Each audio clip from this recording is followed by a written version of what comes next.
നിങ്ങളുടെ favourite shows ഇനി ഒരിക്കലും മിസ്സാവില്ല. ഇപ്പോൾ C5 കാണും നിങ്ങളുടെ ഫേവറേറ്റ് ഷോ തികച്ചും സൗജന്യമായി. അയ്യേ, എന്താ കുഞ്ഞേച്ചി? ഏയ്, നടക്കില്ല. അവരെ വിളിക്കണ്ട കേട്ടോ. എന്താ പറയുന്നത്?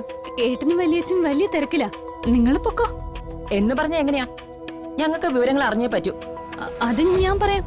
ഏട്ടന്റെ പേര് പ്രസാദ്, വലിയച്ചയുടെ പേര് അഞ്ജലി. അവരുടെ പേര് രാധാ, ദർശന, സൗഭാഗ്യല്ലേ?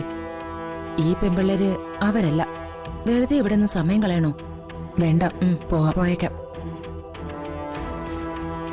വേറെ എന്തൊക്കെയാ അറിയണ്ടേ? വേറൊന്നുമില്ല, തൽക്കാലം ഞങ്ങൾ ഇറങ്ങുക. ചായ വേണോ? വേണ്ട, ചായ വേണ്ട, പോവുക.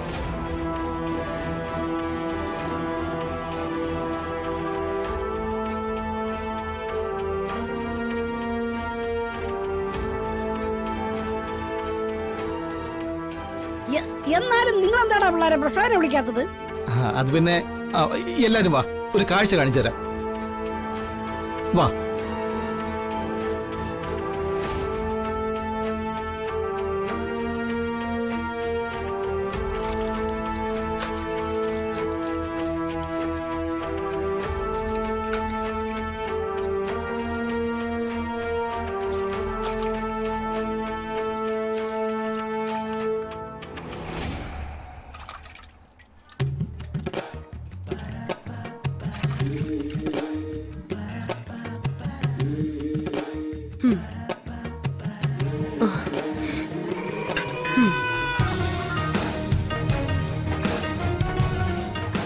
ഇതെന്താ എല്ലാരും കൂടി ഒന്ന് ഇടിച്ചു തിങ്ങി നിൽക്കുന്നേ?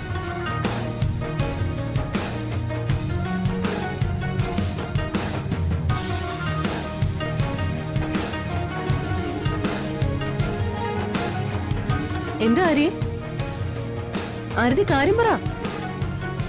ഏട്ടത്തി എന്താ പതിവില്ലാത്ത എന്തൊരു മുഖം കഴികളൊക്കെ? പതിവില്ലാതെയോ?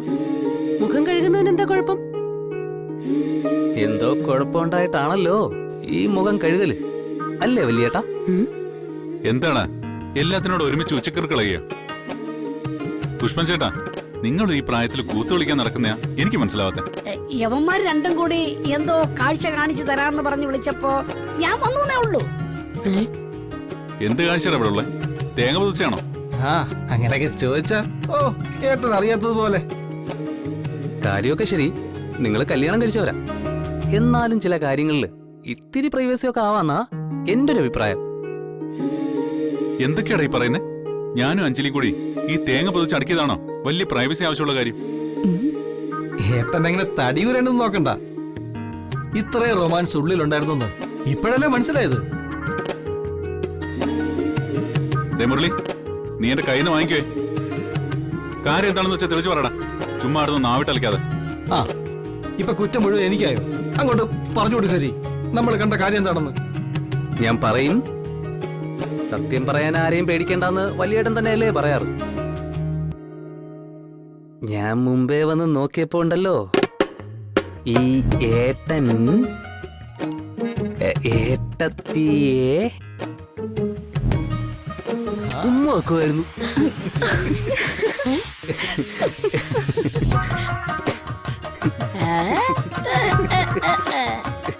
ഹരിക്കുട്ട, വേണ്ടാത്തത് പറഞ്ഞാലേ നീ. ഞാൻ പറയില്ലായിരുന്നു. വലിയേട്ടൻ വെല്ലുവിളിച്ചോണ്ടല്ലേ ഞാൻ പറഞ്ഞത്. ദേ, വെറുതെ ഓരോന്ന് പറയല്ലേ. അഞ്ജലിയുടെ കണ്ണി കരട് പോയി. അപ്പൊ ഞാൻ ഊതി കളഞ്ഞതായിരിക്കും നിങ്ങൾ കണ്ടത്. ഫ്രഷേ ഇതുവരെ ആരും പറയാത്ത കാരണോ? മതിയാക്ക്. ഇത്ര കളിയാക്കാൻ മാത്രം എന്താ ഇവിടെ? ഭാര്യ ഭർത്താക്കന്മാരാകുമ്പോ അങ്ങനെയൊക്കെ തന്നെയാ. ചിലപ്പോ പെട്ടെന്ന് പ്രേമ തോന്നിയ ഉമ്മ വയ്ക്കും. അതിനെന്താ ഇപ്പോ? ഞങ്ങളതിന് എതിരൊന്നും പറഞ്ഞില്ലല്ലോ. അതെ, ഏട്ടനും ഏട്ടത്തി അല്പം റൊമാൻസ് ഒക്കെ കാണിച്ചു നടക്കുന്നത് തന്നെയാ ഞങ്ങൾക്കും ഇഷ്ടം. പക്ഷെ എപ്പോഴും വേണോ അത്? സൃഷ്ടി ബ്രഹ്മാവിനും സ്ഥിതി വിഷ്ണുവിനും സംഹാരം പരമശിവനുമാണ് നിയതി കൽപ്പിച്ച് നൽകിയിരിക്കുന്നത്.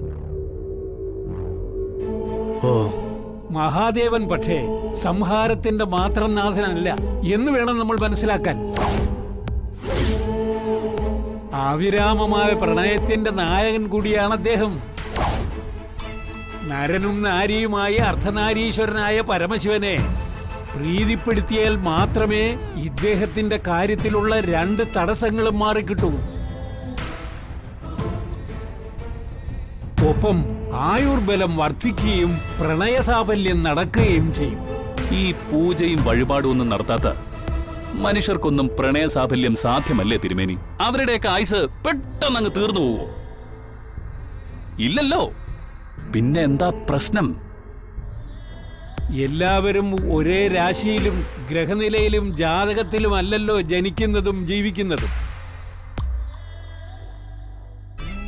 ഇവൻ പറയുന്ന ഒന്നും കാര്യമാക്കണ്ട തിരുമേനി. അഖണ്ഡ നരനാരി പൂജ എങ്ങനെ നടത്തണമെന്ന് മാത്രം അങ്ങ് പറഞ്ഞാ മതി. പൂജാവിധികളും അനുക്രമ കാര്യങ്ങളും ഞാൻ നോക്കിക്കൊള്ളാം. ചാർട്ട് എഴുതി തരുന്നതിനനുസരിച്ച് കാര്യങ്ങളെല്ലാം അടുപ്പിച്ചാൽ മതി. പക്ഷേ പ്രധാന കാര്യം ഇതല്ല. പൂജയ്ക്ക് അനുയോജ്യരായ ഒരു ദമ്പതികളെ വേണമെന്നുള്ളതാണ്. ദമ്പതികളോ? ഉവ്വ്. പൂജാ ചടങ്ങിൽ ഐക്യവും ഐശ്വര്യവും തികഞ്ഞ ഒരു ഭാര്യയും ഭർത്താവും പങ്കെടുക്കണം.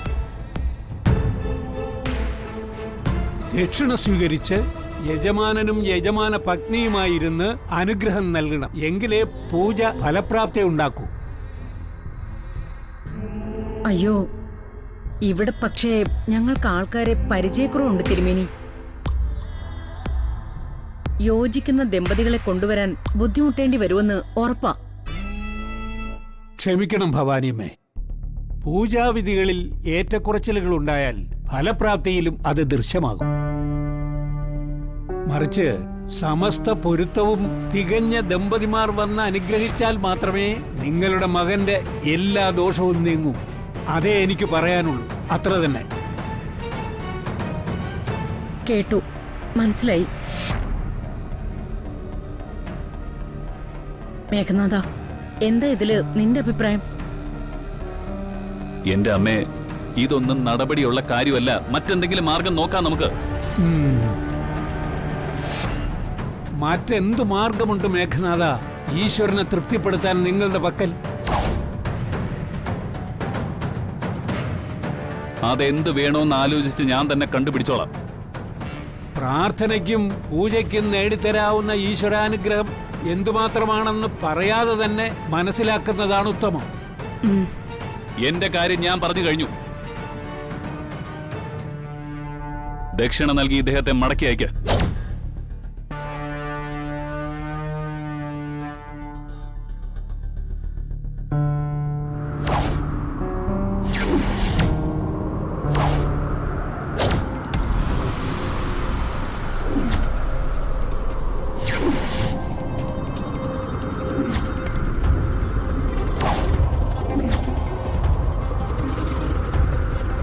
ഡൗൺലോഡ് ചെയ്യൂ C5 ആപ്പ്. കാണൂ എല്ലാ എപ്പിസോഡുകളും സൗജന്യമായി.